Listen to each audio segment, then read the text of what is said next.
Founded in 1907, Electrohome was Canada's largest manufacturer of television sets, TVs, from 1949 to 1987.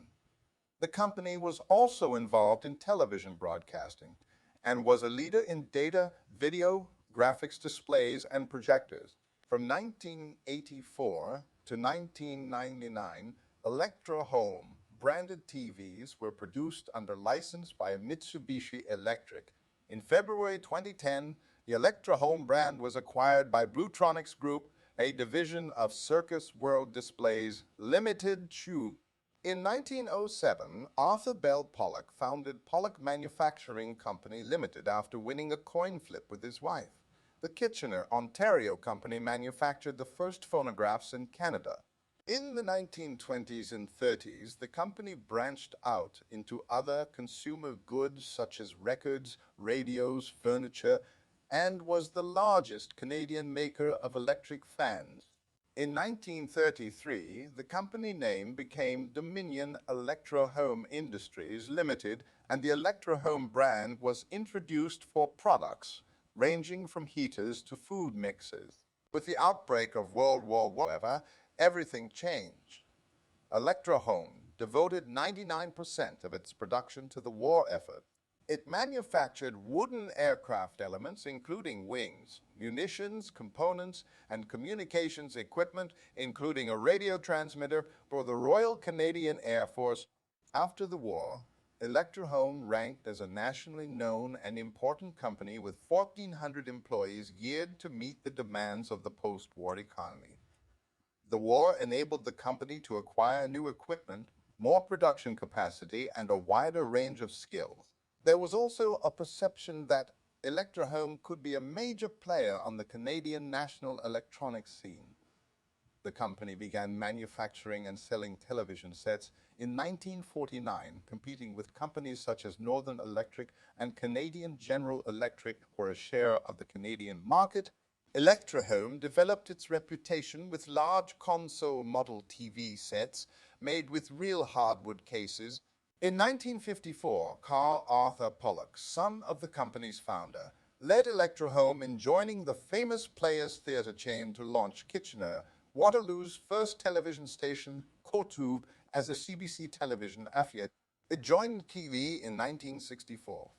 Electrohome assumed full control of KO in 1970 when broadcasting laws substantially reduced the amount of foreign ownership in Canadian media. Famous Players was controlled by Paramount Pictures. In the 1960s, Electrohome continued to manufacture consumer products including organs, radios, console stereos, speakers, high-fidelity tube amplifiers, and televisions, as it became the first and only Canadian company to make color television sets. By 1965, Electrohome products were being sold in 23 countries. Total sales in 1968 were $44 million. Over the years, the company had 10 manufacturing plants and 2 administrative offices in the Kitchener, Waterloo area.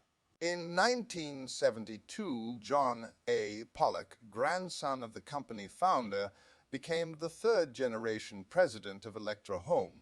By this time, Electrohome was widely known as the Canadian equivalent of US companies like General Electric or RK. Pollock led the company into a number of different electronics ventures and products, both consumer and industrial. Electrohome's most successful products during this period were a line of display projectors that evolved from single-quad monochrome data projectors into stereoscopic virtual reality projectors and digital movie theater projectors based on the Texas Instruments digital movie theater projectors digital light processing technology. In 1984, suffering from years of competition with Sony and other Japanese television makers, Electrohome ceased production of TV sets and licensed the brand name to Mitsubishi Electric. In 1988, Electrohome purchased a second television station, Fan TV, in Edmonton. In 1995, Electrohome and Baton Broadcasting entered a partnership. In 1999, Electrohome sold the projection systems division to Christie Digital, a leading film projector manufacturer. In 1999, Electrohome switched licensees, dropping Mitsubishi Electric and allowing Canadian distributor Citizen Electronics Jutan to market TVs and DV players under the Electrohome brand name. On March 5, 2007, the Redmond Group of companies announced the purchase of Electrohome brands effective January 1, 2008. Later that month, on March 27, Cynix announced the purchase of the Redmond Group Electrohome asset. In January 2008, Electrohome announced the sale of all of its trademarks to Cynix Corporation. Electrohome now derives most of its income from its licensing minor stock holdings in Mexdyna Fake Space Systems, which provides visualization solutions for data analysis, and owns digital cinema firm Immersion Studios. The company began an orderly wind-up in late 2008. In February 2010, the Electrohome brand was acquired by Bluetronics Group, a division of Circus World Displays Limited (CULD). Also included in the purchase were the rights to Magnasonic, SecureGuard, and Citizen, Canada only, brands, amongst many others. Based in Niagara Falls, Canada, CULD also owns and operates other brands including Fluence, Nereus, Levana, Svat, Defender, and Pure Therapy. Electrohome Plant 4 was located at 152 Shanley Street in Kitchener. Built in 1898, it was originally a factory for the Diamond or LEC Key Lippert Furniture Company, run by industrialist Leander Lippert. The company only lasted until 1902, and the factory sat vacant until 1905, when it became occupied by the Walker Bin and Store Fixture Company. Walker's was run by William McCoig until 1912. Then Oliver Kinsey. The company produced a variety of retail store furniture such as store counters, wall bins, floor racks, and display units. In 1928, Walker's was taken over by a larger American furniture concern, Jones Brothers, which operated the factory until 1930. When production ended due to the Great Depression, the building was yet again disused until 1934, when brothers J. Hogarth and J. North Kennedy operated a fine bedroom and dining room furniture manufacturing company. Kennedy's out of the building. However, the company was short-lived and the building was once again vacant from 1935 to mid-1937, when it was taken over by Murawski's Furniture. Martin Murawski was a Polish immigrant who had arrived in Kitchener as a child in 1876. With his sons, he had operated his own company, Murawski's Furniture, out of a plant at 152 Victoria Street near Park Street. They would operate the Shanley Street plant for 16 years, until Murawski's, by then run by Martin's sons, decided to focus on chair manufacturing and pivot toward the rapidly growing retail industry.